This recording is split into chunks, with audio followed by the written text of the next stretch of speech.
ข้ามไปส่งครับพี่น้องไต้ครับมื้อนี้ก็สิมานั่นนี่แทง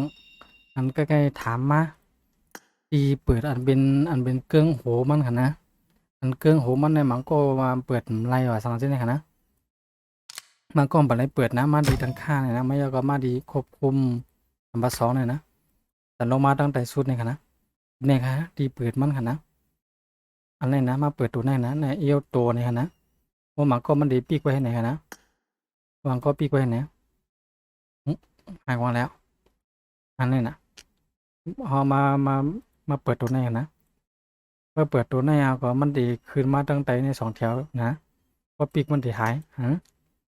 พอเปิดมันจะขึ้นมา2แถว2แถวเนี่ยมันเป็นอีสังแหน่นะ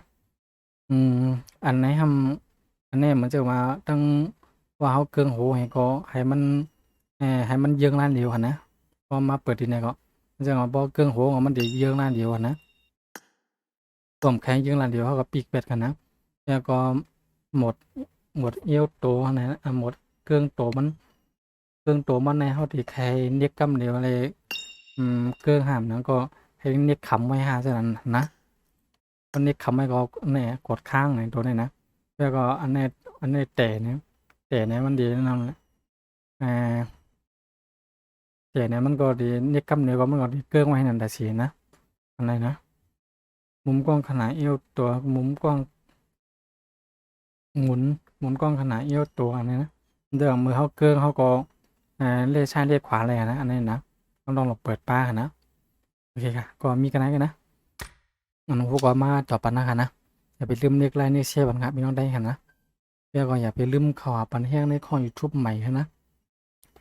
ข้อ YouTube ใหม่ข้อ YouTube เลย Facebook ใหม่ค่ะนะเตรียมซื้อไว้ว่าไซต์ดีโอเวอร์ค่ะนะเปลี่ยนตั้งหลังมันค่ะซื้อตั้งหน้าเหมือนกันแต่เย็นขาดของเปลี่ยนค่ะนะไปมีซื้อเกียกมันค่ะนะตั้งหลังก็จะเป็นโอเวอร์ไซต์ดีไซต์ดีโอเวอร์ค่ะนะ OVER ค่ะนะ